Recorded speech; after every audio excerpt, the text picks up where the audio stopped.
nggak mau baca. Dan seorang muslim seharusnya sikap yang tepat adalah jangan meninggalkan yang ada dalil dan berganti kepada yang tidak ada dalil. Karena nanti jadinya menggantikan sesuatu yang lebih mulia dengan sesuatu buatan manusia. Sebab yang ada dalil itu sumber dari wahyu. Nabi SAW mengajari itu sumbernya adalah wahyu. Selanjutnya, dalam bersolawat kita diperintahkan untuk perbanyak solawat sebisa mungkin. Karena solawat itu ibadah. Allah perintahkan, ya ayyuhalladzina amanu sallu alaihi wa sallimu taslima. Wahai orang yang beriman, berikanlah salawat dan salam untuk Nabi SAW. Tapi Anda perlu bedakan. Ada salawat, ada pujian. Sama atau beda? Sama atau beda? Beda. Bedakan dua ini. Kalau bisa membedakan ini, insya Allah nanti kita bisa lebih mudah untuk memahami aneka bentuk salawat yang dibuat oleh masyarakat. Salawat itu kalimatnya pendek. Cukup kalimat Allahumma salli ala Muhammad. Dan ditambah dengan salam. Allahumma salli wa sallim ala Muhammad. Dengan mengucapkan Allahumma salli wa sallim ala Nabiyina Muhammad, ala Habibina Muhammad atau ala Khalilina Muhammad, berarti kita sudah memberikan salawat dan salam untuk Nabi SAW sesuai perintah Allah. Innallaha wa malaikatahu yusalluna ala nabi ya ayyuhalladzina amanu sallu alaihi wa sallimu taslima. Perintahnya kan sallu alaihi wa sallimu taslima. Berikanlah salawat untuk beliau dan berikanlah salam untuk beliau. Perintahnya dua itu. Nah, di surat Al-Ahzab. Karena itu kalau kita mau memperbanyak salawat dan salam untuk Nabi SAW, diulang-ulang. Allahumma salli wa sallim ala nabiyyina Muhammad. Allahumma salli wa sallim ala nabiyyina Muhammad. Anda ulang-ulang. Pengulangan semakin banyak, maka jumlah salawat semakin banyak. Nah, lanjutannya kadang diimbui, ditambahi dengan pujian. Pujian itu bukan salawat. Pujian itu pernyataan yang berbeda dari pernyataan salawat. Pujian contohnya apa, Pak? Misalnya, kalimat salawatnya pendek. Allahumma salli wa sallim ala nabiyyina Muhammad alladzi. Alladzina ini dilanjutkan. Ya Allah, berikanlah salawat dan salam kepada Nabi kita Muhammad. Beliau adalah orang yang, sebutkan, pahlawan umat, pemimpin bagi umat. Terus apa lagi? Misalnya, nanti pemberi syafaat bagi umat, orang yang paling kau cintai. Ini kan bukan salawat semua ini. Tapi pujian untuk Nabi SAW. Sehingga misalnya, kalimat salawat cukup dibaca nggak sampai 1 detik. Allahumma salli wa sallim ala nabi. Enggak, 2 detik lah. Allahumma salli wa sallim ala nabiyina Muhammad. 2 detik ya. Pujiannya 10 detik. Karena lebih panjang. Andai kan dia baca salawat saja, dia bisa membaca salawat dalam 1 paket ini 5 kali. Tapi karena pakai pujian, cuman sekali plus pujian. Terus diulang lagi. Paham maksudnya? Sehingga dalam waktu yang sama, orang yang membaca salawat dan salam saja, dia bisa mengucapkan lebih banyak daripada salawat dan salam diiringi dengan pujian. Maka pertanyaannya sekarang, sebutkan dalil yang memerintahkan kita memuji Nabi SAW. Ada nggak? Sebutkan dalil yang memerintahkan kita memuji Nabi SAW. Memuji boleh, tapi tidak diperintahkan. Yang diperintahkan apa? Bersalawat. Yang diperintahkan bersalawat. Allahumma salli wa sallim ala nabiyyina Muhammad. Atas perintah Allah, ya ayyuhalladzina amanu sallu alaihi wa sallimu taslima. Tapi kalau memuji, ya Allah, berikanlah salat kepada Nabi Muhammad SAW. Beliau adalah orang yang isinya pujian semua ya. Ada perintahnya nggak yang ini? Nggak ada perintahnya. Sebutkan dalil yang memerintahkan kita untuk memuji Rasulullah SAW. Kita nggak menemukannya. Tapi kalau dalil yang memerintahkan kita untuk bersalawat, ada dalam Al-Quran, ada dalam hadis. Oleh karena itu pujian sifatnya dibolehkan, tapi tidak diperintahkan. Boleh nggak memuji Rasulullah SAW? Silahkan. Namun pujian itu dibatasi. Pujian itu dibatasi. Suatu ketika ada sahabat yang memuji Rasulullah SAW. Anta khairuna ibnu khairina. Engkau adalah manusia terbaik kami, putra dari manusia terbaik kami.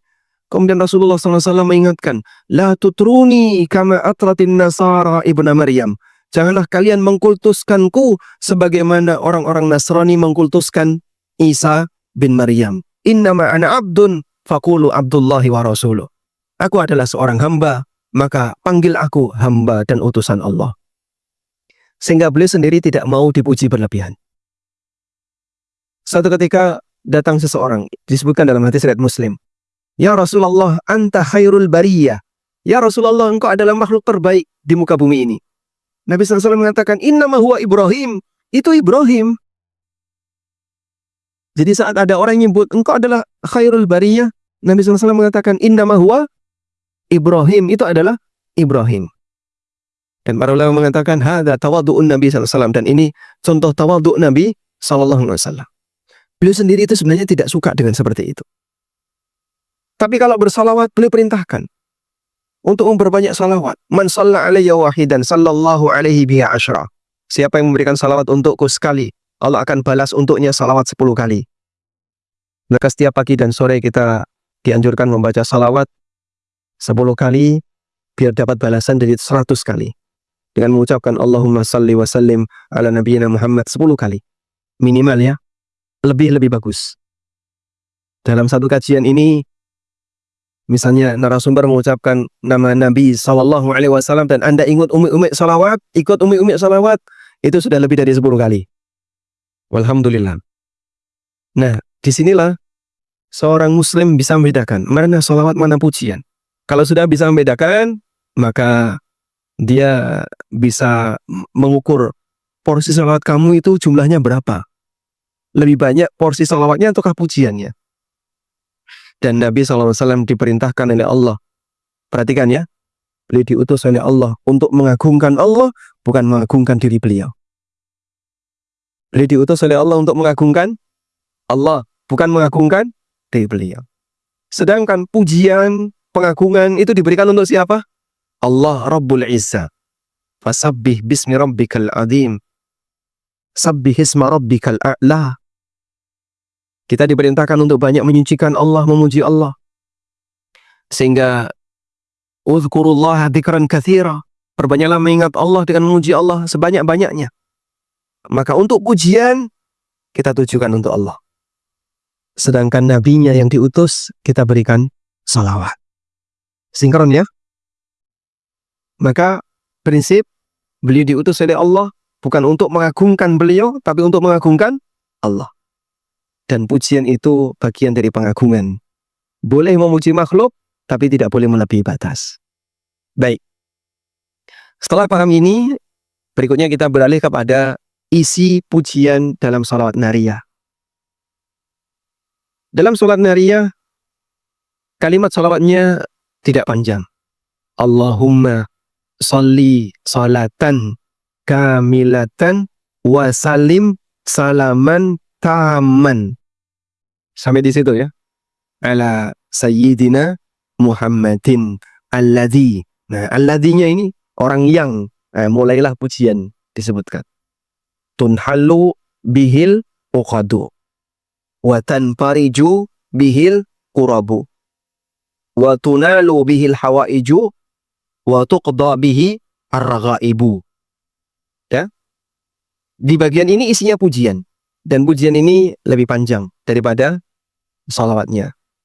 Karena kalimat salawatnya pendek. Allahumma sholli salatan kamilatan wa salim salaman taman ala sayyidina Muhammadin. Itu salawatnya. Salawat dan salam.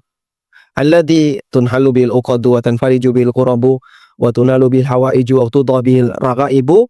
Ini pujiannya. Sekarang kita akan menilai pujian ini. Tadi kaidahnya pujian itu boleh tapi tidak diperintahkan. Satu. Yang kedua, pujian itu tidak boleh melebihi batas. Boleh nggak kita menyebut salat dan salam untuk Nabi yang maha kuasa atas segala sesuatu, mendengar semua suara, melihat segala hal, ilmunya meliputi langit dan bumi, wala yuhituna bi syai'in min ilmihi illa bima syaa'. Boleh kayak gitu? Itu pujian untuk Allah. Ya Allah, berikanlah Allahumma sholli salatan kamilatan wa salim salaman ala nabiyyina Muhammadin as-samad alladzi lam yalid wa lam yulad. Nah, misalnya. Ya enggak boleh. Itu untuk Allah. Pujian untuk Allah jangan diberikan untuk beliau. Karena melebihi batas jadinya kultus sebagaimana yang terjadi pada orang Nasrani mengkultuskan siapa? Nabi Isa. menyebut anak Allah, bahkan ada yang menyebut Nabi Isa adalah Allah. Baik. Alladzi tunhallu bihil uqad. Tunhallu artinya dilepaskan. Al-uqad segala bentuk ikatan. Ikatan maksudnya adalah kesulitan. Bihi dengan sebab Nabi SAW. Di mana dengan sebab Nabi seluruh ikatan jadi lepas. Benar nggak seperti itu, Pak? Jika yang dimaksud ini adalah bentuk tawassul dengan menyebutkan jah, kehormatan Nabi SAW. Tidak sampai pada derajat syirik, namun ini tawassul yang tidak pernah diajarkan. Maksudnya begini ya. Jadi di antara faktor yang menyebabkan doa itu mustajab adalah apa? Kedekatan dengan Allah. Kedekatan dengan Allah. Saya mau berdoa, saya ingin doa saya mustajab, maka saya mendekat kepada Allah, biar doa saya mustajab. Caranya gimana saya bisa mendekat kepada Allah? Ya kamu beribadah kepada Allah, kamu berbuat taat kepada Allah, kamu jadi orang soleh, biar kamu dekat dengan Allah. Sudah? Kalau kamu sudah dekat dengan Allah, maka doamu mustajab, karena dekat dengan Allah. Baik. Nah, menggunakan jah, keagungan orang lain itu seperti ini. Saya bukan orang yang dekat dengan Allah. Mulak ini orang yang dekat dengan Allah. Maka ketika saya minta kepada Allah, saya nyebut nama fulan. Ya Allah, dengan nama fulan, kabulkan doaku. Nah, berarti dia menggunakan ketaatan orang lain, dipinjem, biar doanya mustajab. Paham maksudnya ya? Baik. Itu yang dimaksud bertawasul dengan jah orang soleh. Orang soleh, dia dekat dengan Allah, tapi solehnya untuk beliau, bukan untuk kamu, gitu. Kok kamu pinjam kesolehan orang lain? Kakek saya dulu orang soleh, ya Allah, maka kabulkan doaku. Ya, solehnya kakekmu untuk kakekmu. Solehnya fulan untuk fulan. Jangan kau pinjam solehnya fulan untuk kamu. Paham ya? Nah. Kalau solehnya fulan untuk kamu, nanti semua orang jahat bisa pakai itu. Sehingga dia nggak punya ketaatan kepada Allah, tapi pengen dekat dengan Allah. Pinjam ketaatan orang lain. Lucu nanti jadinya. Makanya kenapa tawasul dengan jah itu dipermasalahkan oleh ulama. Jalan ceritanya kayak gini. Kalau kamu mau dekat dengan Allah, maka jadilah kamu orang soleh, orang yang bertakwa kepada Allah. Lalu setelah itu, tidakkan kedekatanmu dengan Allah untuk berdoa. Nabi SAW bercerita tentang 3 orang yang terjebak dalam gua. Lalu mereka tidak bisa keluar karena ada batu besar yang turun menutupi pintu gua. Mereka kemudian berdoa, cerita apa? Ya Allah, dulu kakek saya orang soleh. Dulu mbah saya orang soleh. Begitulah? Tidak. Mereka cerita apa? Saya pernah punya amal seperti ini, saya punya amal seperti ini, saya punya amal seperti ini. Dan amalan itu yang dipakai untuk apa? Tawassul. Lalu mereka berdoa kepada Allah agar batu ini digeser. Di saat mereka sudah tidak punya kemampuan, maka mereka berdoa kepada Allah agar Allah yang melakukannya. Minta kepada Allah. Dan batu itu memang betul-betul bergeser. Andai kan kita melihat kejadian itu, mungkin kita jadi orang istiqomah sampai mati, Pak. Karena melihat kejadian gaib yang ditampakkan, itu bisa membuat iman seorang makin bertambah. Ya, misalnya melihat mukjizat, gitu kan? Luar biasa ya. Ya, tongkat jadi ular, itu mukjizat. Masya Allah. Mungkin akan membuat orang itu jadi beriman sampai akhir hayat. Kalau dia memang orang yang diberi hidayah oleh Allah untuk taat. Baik, lanjut ya. Jadi kedekatan orang soleh itu untuk orang soleh itu. Jangan dipakai. Ya meskipun menggunakan ini tidak sampai pada derajat syirik. Dalam arti tidak sama dengan menyamakan orang soleh tadi dengan Allah. Tapi hanya menggunakan ketaatan orang soleh ini untuk berdoa. Nah, tunhalu bil uqadu itu maksudnya adalah semoga kesulitanku menjadi lepas dengan Nabi Muhammad. Maksudnya adalah dengan kedekatan Nabi Muhammad kepada Allah. Ya, bukan berdoa kepada Nabi ya. Ini pendekatan yang lebih tepat. Tapi praktek ini, ya kayak tadi ceritanya, ketaatan Nabi Muhammad SAW untuk beliau. Kalau kamu pengen dekat dengan Allah, tirulah beliau. Bukan meminjam ketaatan beliau. Nanti misalnya orang munafik kan bisa saja. Munafik bisa nggak meminjam ketaatan Nabi SAW? Bisa. Abdullah bin Ubay bin Salul ketika mati, yang jadi kafannya apa? Ketika mati, yang jadi kafannya apa? Jubah Nabi SAW. Ketika Abdullah bin Ubay bin Salul itu mati, dan dia gembongnya munafik, anaknya itu minta, ya Rasulullah, tolong berikan jubah Anda untuk kafan Batak. Dikasihkan oleh Nabi SAW.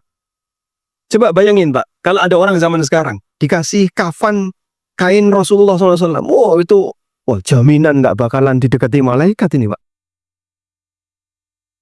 Jangankan kafannya Nabi SAW, kafannya orang yang dianggap Habib saja misalnya, ya, ini kain yang pernah saya pakai, atau bahkan cuma tulisan, man, jangan dimakamin dulu. Wah, tulisi, wah, ente adalah orang yang baik meskipun nggak pernah sholat. Dah, ini simpen di dalam kafannya. Sekarang kuburin. Wah, nanti kalau malaikat datang, tunjukin nih kertas dari gue. La haula wala quwata illa billah. Lu ada orang yang kayak gitu Pak. Itu kan sombongnya melebihi batas. Sombong melebihi batas itu, dia merasa hebat sampai dia anggap bahwasanya dia punya jasa dalam agama. Dia punya jasa dalam agama, bahkan dia merasa hal yang gaib bisa dia kendalikan dengan posisinya. Ini kan sembrono sekali orang ini.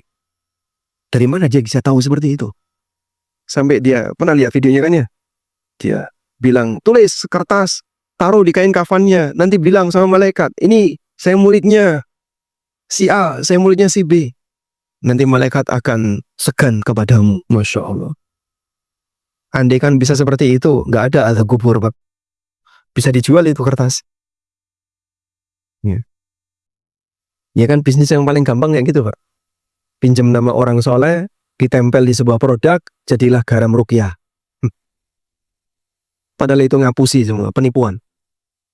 Baik. Nah deretannya sama ya. Watan fariju bil qurabu. Jadi menggunakan nama Nabi SAW sebagai alat wasilah untuk mengharapkan segala kesulitan dicabut oleh Allah Subhanahu wa taala. Sehingga sisi pemahamannya tidak sampai pada derajat syirik, namun tawassul dengan menggunakan jah, kehormatan orang soleh. Wallahu a'lam.